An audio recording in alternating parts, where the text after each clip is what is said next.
The sizzle of burning paper punctuates the stifling air of the wood-paneled conference room, a sound that will forever remind me of the exact moment my father decided to erase me from the family legacy. Denver's most prestigious law firm, with its leather chairs and oil paintings of stern-faced founders, provides the perfect stage for Warren Monroe's theatrical cruelty. This makes us even.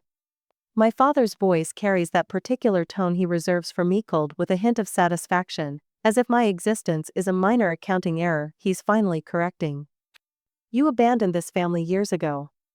The check $25 million of my grandfather's hard-earned money curls and blackens between his manicured fingers. Wisps of smoke twist toward the coffered ceiling. The family lawyer shifts in his chair, his discomfort visible in the loosening of his silk tie, but he remains professionally silent. I don't flinch, I don't storm out. I don't create a scene that would later be recounted as evidence of my emotional instability. Instead, I lock eyes with my father, a slight smile forming on my lips. The brown folder my grandfather had pressed into my hands 2 months earlier sits safely in my apartment, tucked between volumes of business law. Only open if they burn it, he'd whispered from his hospital bed, eyes sharp, despite the medication. Warren stands imperiously in his custom Italian suit, lighter still clutched in his right hand. At 66, he maintains the posture of a man who's never questioned his right to occupy any room he enters. My stepmother Nadine hovers at his elbow, her hand possessively gripping his arm, thin smile cutting across her expertly lifted face. At 63, she's still beautiful in that polished, mannequin way that requires weekly maintenance. Half-sister Blythe studiously examines her fresh manicure American red with gold accents, avoiding my gaze. Her 36 years have been a masterclass in strategic alliances within the family power structure. The Monroe family tableau forms a unified front of smug expressions, certain they've delivered the final blow in our decades-long Cold War. Yet something in my calm reaction causes a flicker of uncertainty to cross my father's face. Will that be all? I ask, voice steady. Some of us have actual work to do. The lawyer clears his throat. Technically, Miss Monroe, there are several additional documents requiring signatures to formalize the transfer of Chandler Ridge Development's controlling interest to your sister. He slides a thick folder toward me. As per the terms of the alternate will. Alternate will, I repeat, letting the words hang in the air between us. My father's jaw tightens. Your grandfather was confused near the end. This version better reflects his true intentions. Nadine's smile widens. He recognized who truly carried the Monroe business acumen. I tap my index finger against the folder without opening it. And you need my signature because? A formality, the lawyer mumbles. To acknowledge you've been informed of the disposition. I stand, smoothing my charcoal pencil skirt. I'll need to review these with my own attorney. Don't be difficult, Calista. My father's voice hardens. This is happening with or without your cooperation. Of course it is, I responded, slipping the folder into my leather portfolio. That's the Monroe family motto, isn't it? With or without your cooperation. Blythe finally looks up, something unreadable flickering across her features. Callie. Don't start, Blythe. Nadine cuts her off. She made her choice years ago. I sling my bag over my shoulder, suddenly weary of this familiar script. When is the board meeting to formalize the transfer? 30 days, my father answers, surprise evident in his tone. Why? Just curious how long until grandfather's legacy gets stripped and sold for parts. I move toward the door, pausing with my hand on the ornate brass handle.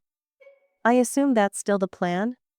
Liquidate the affordable housing division and convert the historic properties to luxury condos? The flash of alarm that crosses my father's face confirms what grandfather suspected. My half-sister's apparent fascination with her manicure intensifies. You always did have an overactive imagination, Nadine says, waving dismissively. Harold built a great company, we're simply modernizing his vision. I nod, not bothering to argue. Goodbye then. That's it? My father sounds almost disappointed. No tears, no begging? I turn back, studying the man who shares my DNA, but never my values. The smoldering remains of the check have left a small dark stain on the polished conference table. You know, Dad, I had no idea that burning my inheritance would be the last favor you ever did for me. His brow furrows, confusion replacing triumph. See you in 30 days, I add, stepping into the hallway. The heavy door swings shut behind me, cutting off whatever response he might have offered. The law firm's hushed corridor stretches before me, abstract art in muted colors lining walls that have witnessed countless family betrayals disguised as business decisions. I walk steadily toward the elevator, each click of my heels on marble a tiny affirmation. My phone buzzes with a calendar reminder, Chandler Ridge Development Board meeting 30 days. 30 days before my father would officially transfer controlling interest to my half-sister. 30 days before my grandfather's legacy would be stripped and sold for parts. Or so they think. The elevator doors slide open, and I step inside, pressing the button for the lobby. As the car descends, I allow myself one brief moment of pure, clarifying anger. My reflection in the polished brass wall shows a woman who looks remarkably composed for someone who just watched her father burn $25 million out of spite. The anger doesn't consume me, it focuses me. By the time the elevator reaches the ground floor, I've tucked it away like a valuable tool to be used when needed. I step out into Denver's bright autumn sunshine, inhaling deeply. The folder in my apartment waits, containing my grandfather's contingency plan. Harold Chandler hadn't built one of Colorado's most successful development companies by failing to anticipate betrayal even from his own son. 12 hours after watching my father burn $25 million, I sit alone in my modest apartment, nursing a glass of bourbon that belonged to my grandfather. The amber liquid catches the light from my desk lamp, creating miniature sunsets against the wall. Every sip tastes like his office oak, leather, and calculated patience. The apartment feels smaller tonight. One bedroom, exposed brick walls, and furniture chosen for function rather than style. It's the kind of place that announces its occupant doesn't need family money. Or at least that's what I've told myself for years. I kick off my heels and unbutton my blouse, replacing professional armor with an old Fleetwood Mac t-shirt my grandfather gave me for my 16th birthday. The fabric has thinned with age, but it still smells faintly of his pipe tobacco when I press it to my nose. They'll try to take it all, Callie, his voice echoes in my memory. The hospital room had smelled of antiseptic and dying flowers. His hands, once steady enough to build a real estate empire, trembled as he pressed the brown folder into my hands. They always do, that's why we need to be ready. I hadn't understood then, or perhaps I hadn't wanted to understand. The bourbon burns pleasantly down my throat as memories surface with perfect clarity, like photographs developing in chemical baths. 7 years ago. Dean Harrington's office at the University of Colorado Business School, my perfect transcript spread across his desk. Miss Monroe, your academic performance is exceptional. I don't understand the sudden withdrawal. Family needs me at the office, I'd explained, the words tasting like copper pennies. Not wasting time with theories. My father's exact phrasing, not mine. 3 years ago. The Chandler Ridge conference room. Watching in silent fury as Blythe presented my market analysis to the board, my name scrubbed from every page, my 80-hour workweeks reduced to a footnote in her glowing introduction. Outstanding work, Blythe, my father had announced. This is exactly the kind of initiative that demonstrates leadership potential. I sat silent, a human filing cabinet relegated to the corner, my expression neutral, while my fingernails cut half-moons into my palms. The internal ledger flips through my mind, years of dedication, skipped vacations, 70-hour weeks, 3 advanced degrees earned at night while working full-time. All weighed against constant diminishment, stolen credit, blocked advancement, and now the final insult. My reflection stares back from the window overlooking downtown Denver. Streetlights create shadows beneath my eyes, aging me. Is this really where 31 years had led? A woman with advanced degrees reduced to being her half-sister's shadow? What would I look like at 50 if I stayed on this course? The same hollow eyes, deeper lines, the slow death of potential? The folder sits on my coffee table, brown, unremarkable, sealed with a length of twine. Only open if they burn it, he'd instructed, blue eyes sharp despite the morphine drip. I untie the knot with deliberate movements. Inside, a USB drive, a stack of notarized documents, and a handwritten letter in my grandfather's distinctive script. His penmanship remained impeccable even as cancer-consumed each letter precise, each line perfectly spaced, a builder's attention to detail translated to paper. Dearest Callie. If you're reading this, they've done exactly what I feared. Warren never understood the difference between a business and a legacy. Nadine sees only dollar signs. And Blythe. Blythe might have been different in another environment. What follows isn't revenge, it's restoration. Everything you need is here. The key is timing. Move too soon, they'll be prepared. Too late, there will be nothing left to save. Remember our chess games? Sometimes the winning move is retreat, not surrender, strategic withdrawal. I've arranged things carefully. Sylvia Orton will help you. Her number is programmed in the enclosed phone. Use only this to contact her. 29 days, Callie. That's how long before the county records office processes any paperwork they might submit. 29 days before your identity could be officially erased. You are my true heir in every way that matters. With absolute faith. Grandfather. I read it twice more, the anger in my chest hardening into something more useful resolve. The USB drive contains offshore account information, copies of the real will, video testimony, and meticulous documentation of every questionable business practice my father has engaged in for the past decade. At dawn, I pack methodically, one suitcase, essentials only, the framed photo of my grandfather and me at my college graduation, his Swiss Army knife. 3 notebooks containing my own careful documentation of company operations. The emergency cash I've kept hidden since my first paycheck. I make 2 calls from the burner phone. Mark is from accounting, who once warned me about unusual financial transfers. Diana from legal, who quietly showed me backdated contracts last year. Outside, the morning light paints Denver's skyline in gold and promise. Rush hour traffic builds on the streets below, people streaming into office buildings, unaware that empires can collapse between coffee breaks. By sunrise, I have committed to my grandfather's contingency plan. Not running away, but strategically withdrawing to prepare for the real battle. The suitcase feels light in my hand as I lock my apartment door. I won't be back until this is finished. In the taxi headed toward an extended stay hotel registered under a name from my mother's side of the family, I wonder how many others have stood where I stand now. How many have watched their families attempt to erase them, only to discover that erasure creates its own kind of freedom? Have you ever been underestimated by your own family? What would you do if they tried to erase you entirely? Sometimes the answer is as simple and as complicated as becoming someone they never expected you could be. 7 days after the will reading, I stand before an ATM on a quiet corner of downtown Denver. My finger hovers over the screen, the third machine I've tried this morning. The first 2 displayed the same message that now glares up at me, card not recognized. The mechanical beep of rejection pierces the morning air. I try again, punching my pin with deliberate precision.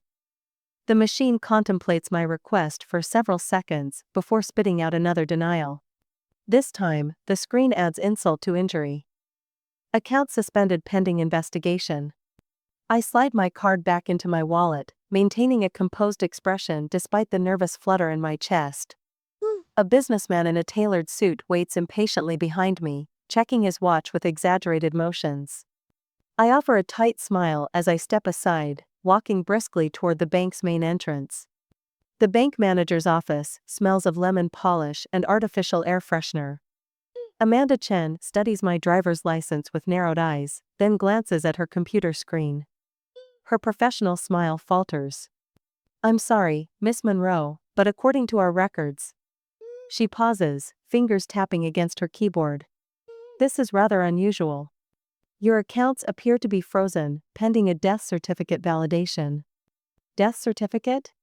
The words escape my lips before I can maintain my carefully crafted calm. I'm clearly not dead. Amanda's smile turns sympathetic. Of course not, clerical errors happen. She types something else, then frowns. However, I can't release any funds until this flag is removed from your social security number. An hour later, I sit in my car, hands gripping the steering wheel, though the engine remains off. According to their system, Calista Monroe died 3 days ago. Heart failure, death certificate properly filed. My phone rings. Unknown number. Hello? Miss Monroe? A man's voice, unfamiliar. This is Mark Jennings from American Express. We're calling about unusual activity on your account. What kind of activity? Well. He pauses. Someone attempting to use a deceased person's credit card triggers our fraud alert system. By sunset, I've mapped the systematic erasure of my financial existence on the wall of my hotel room. 23 yellow sticky notes document each closed account, 4 credit cards suspended, 3 investment accounts frozen. The rental agency questioned my identity when I tried to pay next month's rent in advance. I count the cash I withdrew last week, a precaution taken after watching my father burn my inheritance check. $4,320. Not enough to last long in Denver, but enough to start somewhere else. My fingers trace across my laptop screen, scrolling through emails from 3 loyal freelance clients willing to pay in cash until I sort out my banking situation. 10 days until my apartment lease requires renewal. 10 days before I'd need formal identification to maintain even basic housing. The manila folder from my grandfather sits open on the hotel desk. Inside, a name and address written in his shaky hand, Sylvia Orton, attorney at law. His note beneath. When they make their move, she'll help you counter. I stare at the phone, contemplating my next step. The logical part of my brain, the analyst who spent years deciphering market patterns, recognizes the orchestrated precision of my erasure. This wasn't impulsive. Someone filed a death certificate. Someone provided medical documentation. Someone systematically eliminated my financial footprint within days. My father's face flashes in my mind, the satisfied smirk as he watches my inheritance burn.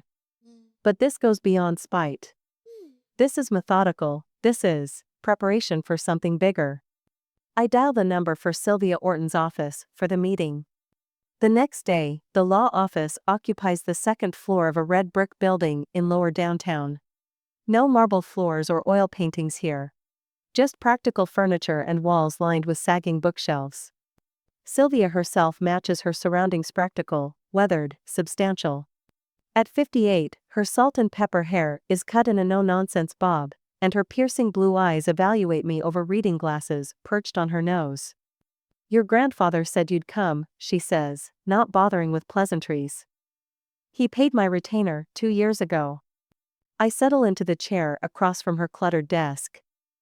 You knew my grandfather well? Well enough to know he didn't trust his son. She gestures toward the folder in my hands. Is that what Harold gave you? I slid it across her desk. He told me to open it only if they burned it. I thought he meant metaphorically. Sylvia snorts. Harold was always too literal for metaphors. She sifts through the documents, occasionally making notes. Her expression darkens as she reviews the death certificate I obtained from the county records office. This is worse than Harold anticipated, she says finally. They're not just cutting you out, they're erasing you. My fingers find the small pocket sewn into the folder's lining, something I'd discovered last night. I extract a small object, my grandfather's Swiss Army knife, worn from decades of use. The memory surfaces unbidden, sitting beside him on the cabin porch at 10 years old, learning to whittle a small bird from pine. The right tool at the right time can solve any problem, Callie, he'd said, guiding my small hands. The knife slips in my nervous fingers, and the corkscrew attachment snaps open with a distinctive click. Sylvia looks up, startled by the sound, and our eyes meet. For a moment, the absurdity of the situation, my illegal death, my hidden grandfather, a Swiss Army knife against a corporate empire, crashes over us. A surprised laugh escapes me, followed by Sylvia's deeper chuckle. Well, she says, removing her glasses, at least you still have your sense of humor, you'll need it. She taps the death certificate. Because according to this, you've been dead for almost a week. 3 weeks into my death, I was learning that resurrection requires more paperwork than dying ever did. The irony wasn't lost on me as I spread documents across the scratched surface of my extended stay hotel desk, categorizing them with the same precision I once applied to quarterly reports. County records confirmed the death certificate filing, Sylvia announced, her mechanical pencil tapping a steady rhythm against her legal pad. Your father didn't waste time. Sylvia Orton occupied the worn armchair by the window, her salt and pepper bob framing a face that had weathered decades of legal battles. She carried herself with the confident posture of a woman who had stopped caring what others thought around the same time she made partner. And the company shares? I asked, though I already knew the answer. Transferred to Blythe yesterday. The board classified her as sole heir, following the presentation of the alternate will. Tap tap tap went her pencil, a sound I'd come to associate with strategic thinking. We have 7 days until the probate hearing finalizes the fraudulent will. 7 days to find irrefutable evidence. I nodded, studying the legal terminology I'd highlighted in the textbooks Sylvia had loaned me. Terms like testamentary capacity and undue influence now filled my vocabulary, replacing the marketing jargon that had once been my professional language. Show me that signature comparison again, Sylvia said. I slid across the forensic analysis I'd been practicing, techniques borrowed from a retired document examiner who owed Sylvia a favor. The tremble in the H of Harold's signature on the alternate will stood out like a red flag to anyone who knew what to look for. You're getting good at this, Sylvia observed, a rare compliment from a woman who measured praise like expensive whiskey sparingly, and only when deserved. I had a good teacher. The walls now displayed a complex timeline of events, color-coded sticky notes tracing the path of my erasure from family history. My hand drifted to my jacket pocket, fingers finding the worn edges of grandfather's Swiss Army knife. The weight of it provided an anchor when everything else felt untethered. I'd found it in a hidden pocket of the folder he'd left me, the same knife he'd used to teach me whittling at 10 years old. The right tool at the right time can solve any problem, Callie, he'd said, guiding my small hands as I carved a lopsided bird from a pine block. We need to check the storage unit again, I decided suddenly, remembering the metal filing cabinet I'd noticed but hadn't fully explored. Grandfather was meticulous about backups. At this point, we need a miracle, not more files, Sylvia sighed, but she was already gathering her coat. That was the thing about Sylvia: pessimistic words, optimistic actions. The next day, the storage facility smelled of concrete dust and forgotten possessions. Unit 317 had been in my grandfather's name for 30 years, its existence mentioned only in passing references in his personal papers. The combination my birthday backward spoke to his sentimental side, a trait my father had always dismissed as weakness. This cabinet was locked last time, I said, kneeling before the gunmetal gray filing system tucked behind winter ski equipment and boxes labeled Christmas. The lock looked substantial, a serious deterrent to casual snooping. Sylvia raised an eyebrow. And now? I pulled grandfather's knife from my pocket, examining its tools with critical assessment. Now I have the right tool. For one brief moment, I contemplated selling the knife to extend my dwindling hotel stay. $4,000 wouldn't last forever, and cash-only transactions severely limited housing options. But I pushed the thought away. Not yet. I still needed its steady presence. The smallest blade slid between the cabinet's locking mechanism with surprising ease. A few careful manipulations and the lock surrendered with a satisfying click. Your grandfather taught you that? Sylvia asked, surprised by coloring her typically measured tone. He taught me to sail and change a tire too, I replied, pulling open the drawer. Said Monroe should never be helpless, regardless of gender. The bottom drawer revealed what appeared to be ordinary tax records, but tucked behind them was a waterproof document case. My heart raced as I slid it out, noticing the seal was intact. This is new, I murmured, breaking the seal.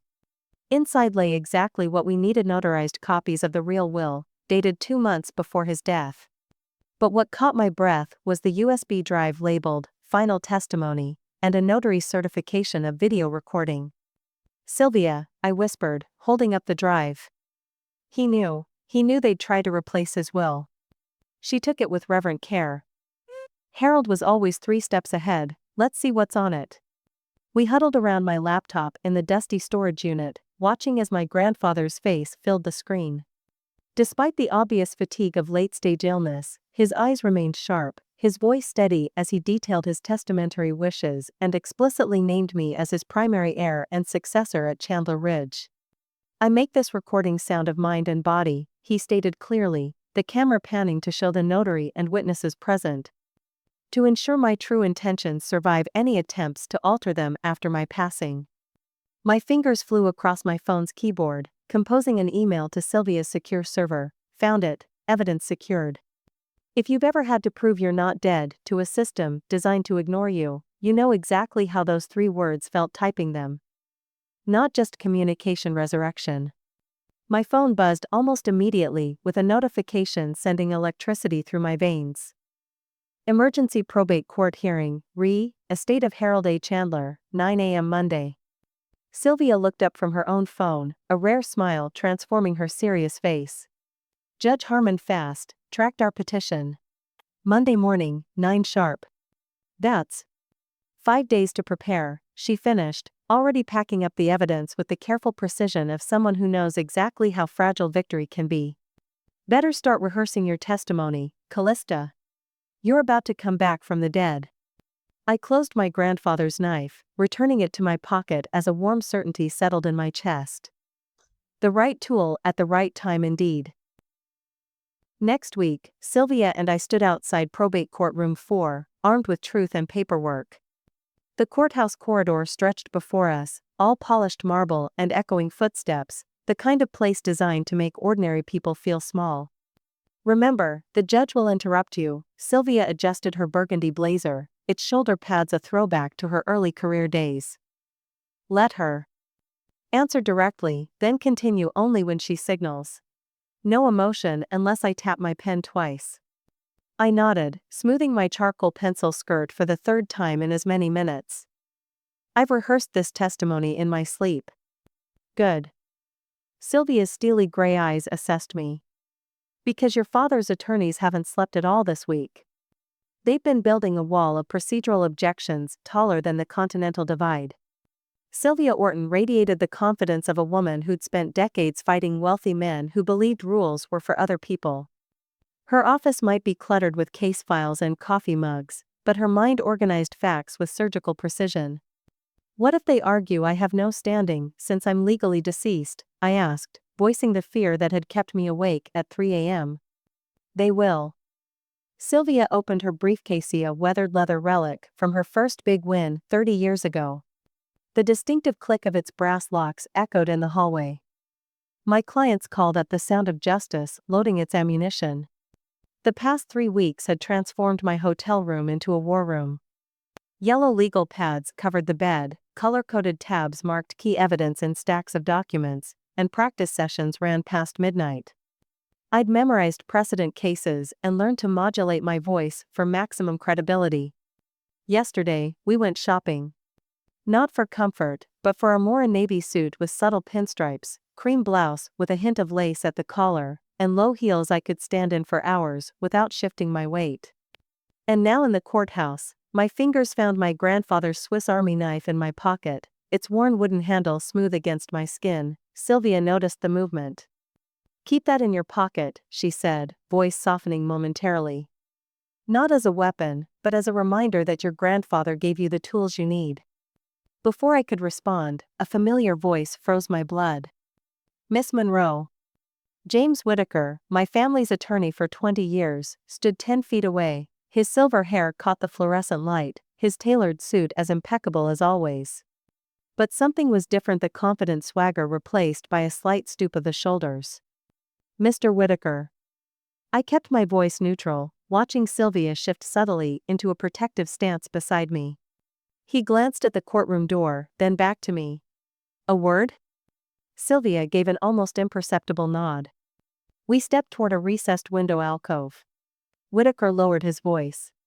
"This isn't how I wanted things to play out." "You mean discovering my father filed a fraudulent death certificate wasn't part of your billable hours?" The bitterness escaped before I could contain it. Whitaker flinched. I drafted your grandfather's actual will. The one your father presented was from 5 years earlier. My pulse quickened. And you said nothing. Miss Monroe, your family has powerful connections in this town.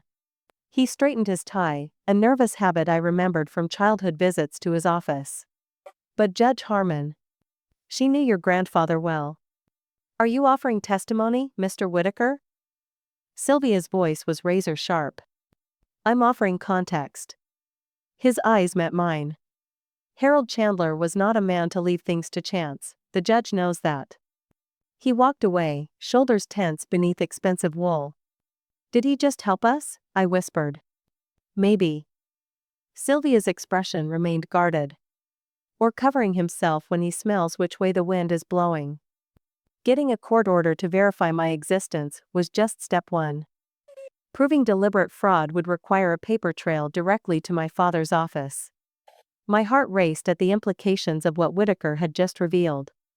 A young clerk approached, files clutched to her chest. Miss Monroe? The death certificate was processed by Dr. Raymond Coulter. She hesitated. Unusual timing, it was rushed through on a Friday afternoon. Coulter? The name sounded familiar. Thank you, Sylvia said, dismissing the clerk with a nod. I pulled out my phone, scrolling through contacts. Coulter is Nadine's cousin. At her 60th birthday, he gave that awkward toast about family loyalty. Check who's listed as next of kin, Sylvia suggested. 3 minutes of searching confirmed it. Despite our estrangement, Nadine remained my listed next of kin on outdated emergency contact forms from years ago. She would have had access to my medical records, social security number. Nothing says family values quite like committing fraud together, Sylvia remarked, her dry humor breaking through the tension. The courtroom doors opened 10 minutes later. Inside, 5 attorneys sat at my father's table, organizing documents with military precision. Behind them, my father's rigid back faced forward, Nadine's manicured hand resting possessively on his arm. Blythe sat slightly apart, focused on her phone. Judge Harmon entered from her chambers, her 70-something frame moving with deliberate dignity. Sharp eyes surveyed the room from behind vintage tortoiseshell glasses. The kind of woman who'd battled her way through law school when professors still openly questioned if women belonged there. This is case number 247B, regarding the estate of Harold Alexander Chandler, the bailiff announced. I squared my shoulders, feeling the weight of my grandmother's pearl earrings. The judge's fountain pen tapped rhythmically against her desk as she reviewed the motions before her. The sound reminded me of my grandfather's metronome, the one he'd use when explaining timing in business negotiations. The right rhythm, Callie. Not too fast, not too slow. Match your tempo to the room. The memory strengthened my resolve. I might not have my name, my money, or my position, but I had his wisdom, his contingency plans, and most importantly, his blood running through my veins. My father wanted a funeral. I was about to give him a resurrection. Judge Harmon reviewed the papers before her, mouth tightening into a thin line. This is most unusual, she finally said. I have before me probate documents for the estate of Harold Chandler alongside a petition claiming identity fraud and forgery. Her gaze lifted, sweeping the courtroom. Miss Orton, your client claims to be Calista Monroe, granddaughter of the deceased and named heir in what you assert is the legitimate will. Is that correct? Sylvia stood. Yes, Your Honor. And Mr. Wallace represents the Monroe family, who maintain that Calista Monroe is deceased, as evidenced by a death certificate filed with the county. Furthermore, they present an earlier will naming Blythe Monroe as primary heir. Correct? Wallace rose, smoothing his tie. Correct, Your Honor. Judge Harmon peered over her glasses. Before we proceed with the probate matter, we must first determine if your client, Miss Orton, is who she claims to be. The court cannot hear arguments from a ghost. My stomach tightened. The trap my family had laid was elegant in its simplicity. How do you prove you're alive to a system that's already documented your death? Sylvia squeezed my arm. My cue. I approached the witness stand, swore my oath, and took my seat.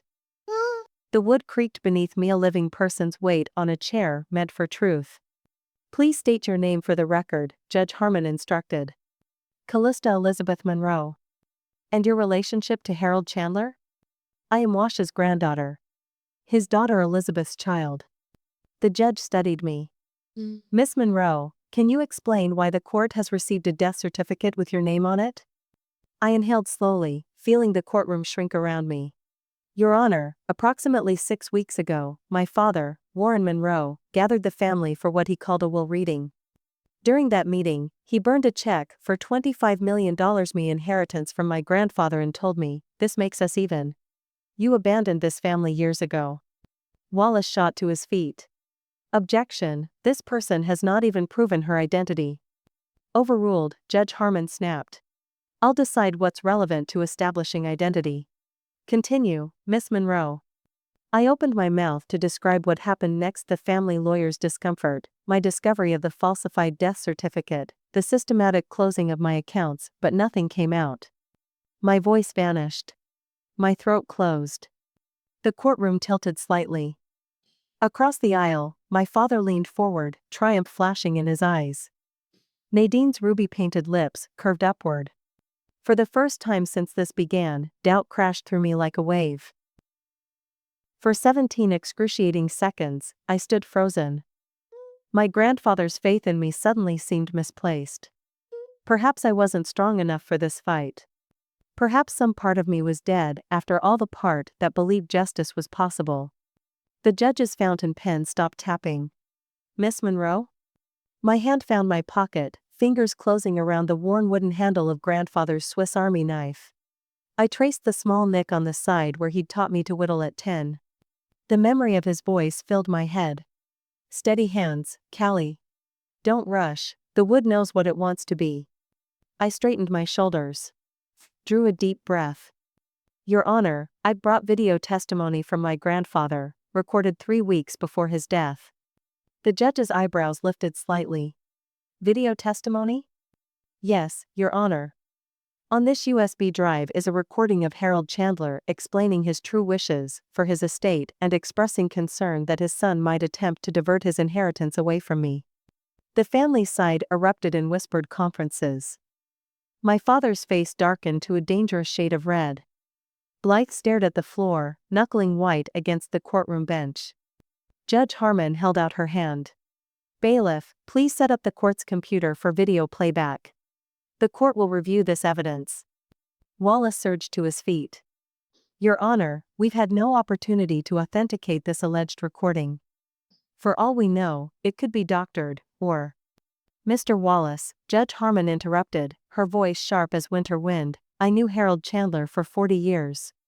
I believe I can determine if it's actually him speaking. She turned to the bailiff. Prepare the video. My father whispered urgently to Wallace, who shook his head in response. For the first time, uncertainty crept into Warren Monroe's expression. His expensive Tia Hermes, I recognized from last Christmas, was buttoned incorrectly, the bottom tucked beneath itself in his morning haste. Judge Harmon's gavel cracked against the sound block. Court will recess for 1 hour while I review this evidence in chambers. All parties are to remain in the building. As the judge departed, Sylvia leaned close. What happens if she believes the video? I asked. Then we move from trying to prove you're alive to proving who tried to kill you on paper. Sylvia gathered her notes. And that, Calista, is when we start winning. I watched my father huddle with his legal team, his carefully constructed world beginning to fracture.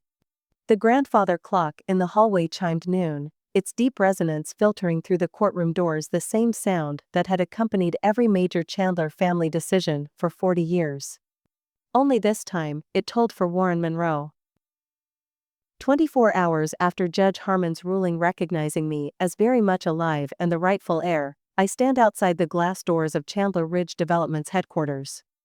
My reflection stares back, a woman in a burgundy suit who looks remarkably calm for someone about to walk into the lion's den. The security guard does a double take. Miss Monroe? We were told you were dead? I supply, presenting the court order. Reports of my demise were greatly exaggerated. And fraudulent. His eyes widen as he scans the document. The emergency board meeting is already in session, 12th floor. Perfect timing, I murmur, stepping into the elevator that once carried me to endless days of thankless work. The boardroom doors loom before me, solid mahogany imported from sustainable forest zone of grandfather's environmental initiatives my father had called unnecessarily expensive. I smooth my jacket, check that my grandmother's pearl earrings are secure, and push through.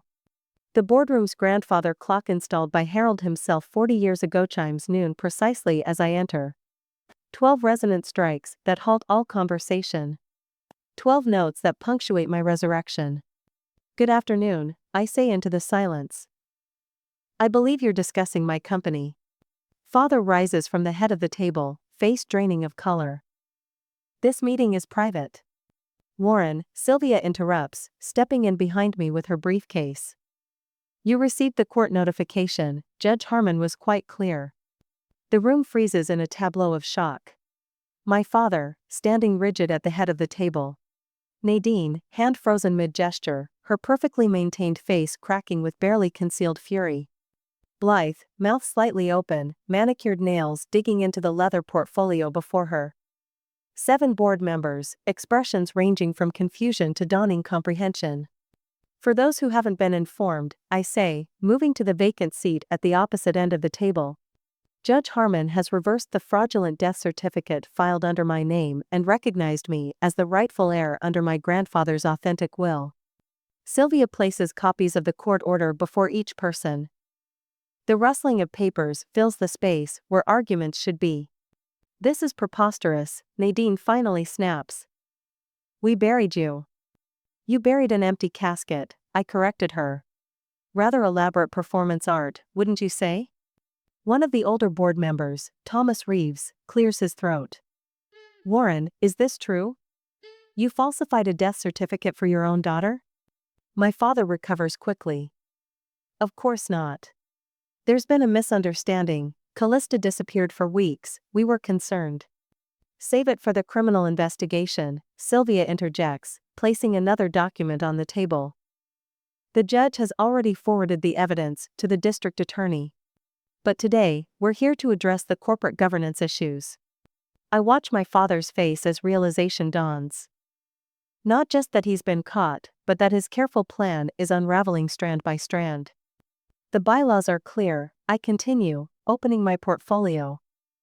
In light of fraudulent activity, all recent transfers of shares are subject to review. Which brings us to the current agenda item. I glance at the document in front of Blythe.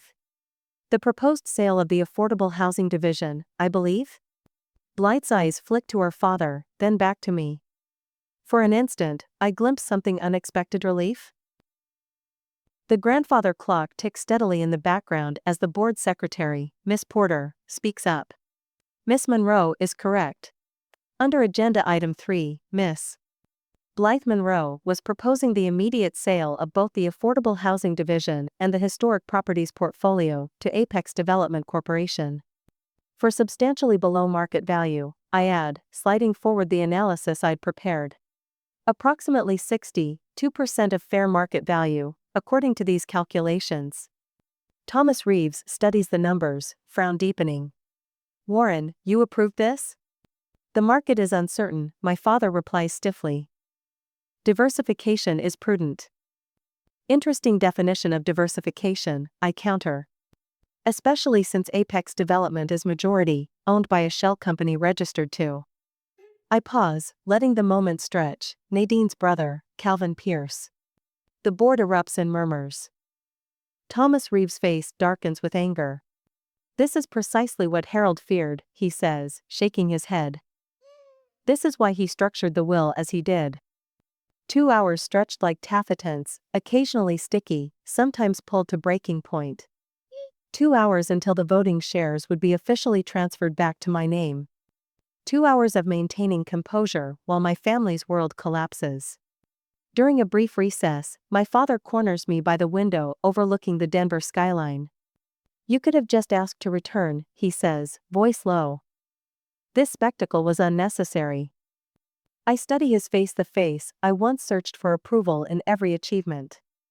The lines around his mouth have deepened, but the cold calculation in his eyes remains unchanged. Asked permission to exist? I responded quietly. To claim what grandfather explicitly left to me. We're well past asking, Dad. You don't understand what's at stake.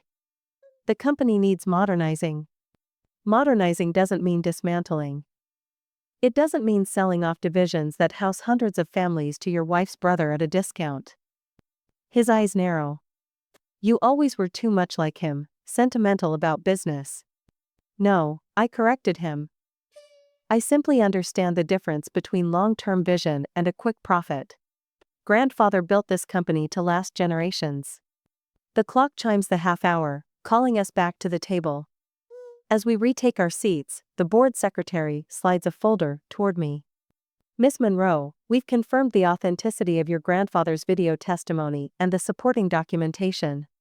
The board acknowledges your position as primary shareholder and rightful CEO of Chandler Ridge Developments, effective immediately. My father's tie Italian silk and muted grayish buttoned crooked, the top button slipped into the wrong hole. This small imperfection in his otherwise immaculate appearance speaks volumes about his mental state. In 15 years, I've never seen him disheveled. Before we adjourn, I say, I'd like to address the elephant in the room. All eyes turn to me. I didn't come back for revenge. I came back because Chandler Ridge deserves better than being dismantled for quick profit. Grandfather built this company to last generations, balancing profit with purpose. I meet each board member's gaze in turn, finally resting on my father. The burning check wasn't the end of my inheritance, it was the beginning. My grandfather knew exactly what would happen and prepared me to stand in this very room today. Nadine pushes back from the table abruptly, chair scraping against hardwood. This is absurd. Warren, are you going to allow this? My father, for once, has nothing to say. Thomas Reeves clears his throat. I move to adjourn this meeting and reconvene tomorrow with a proper transition agenda. All in favor? The ayes echo around the table, my family's voices notably absent. As we file out, Blythe hangs back, waiting until we're alone in the room. You knew, she says quietly. You knew all along what they were planning. I study my half-sister's face, searching for the girl who once shared my childhood home, if never my father's equal regard. Grandfather knew, I corrected her. I just followed his lead. She nods, gathering her things without meeting my eyes. What happens now? The grandfather clock ticks between us, marking seconds of consideration. That depends, I tell her, on what side of history you want to stand on. 6 months after reclaiming my grandfather's company and my own identity, I stand at the window of his renovated office. Denver sprawls before me, mountains sharp against the horizon. The afternoon sun catches on glass buildings and turns the city into a constellation of light. My reflection looks back, straight shoulders, clear eyes, hair pulled back in a simple knot at my neck. The office hums with life. Phones ring in the distance, keyboards click, and genuine laughter drifts through the open door. Not the forced, nervous laughter from Warren's days, but something authentic. A rhythm of productive purpose rather than toxic politics. I turn from the window. Grandfather's portrait hangs on the wall, now accompanied by my framed business degree. The bookshelf holds bound quarterly reports showing company stabilization and measured growth. Nothing flashy. Real estate development isn't about overnight success, but the upward trend brings quiet satisfaction. The intercom buzzes. Miss Monroe, the team from Affordable Housing is ready for you in Conference Room 3. Thanks, Jenny, I'll be right there. My fingers brush across grandfather's Swiss Army knife, now displayed in a small glass case beside his framed letter. The right tool at the right time solves any problem, Callie. The knife rests on a bed of burgundy velvet, retired from active duty but honored for its service. I considered carrying it daily, but some tools serve better as reminders than as instruments. In the hallway, employees nod as I pass. Not the anxious head bobbing of the Warren era, but simple acknowledgement between colleagues.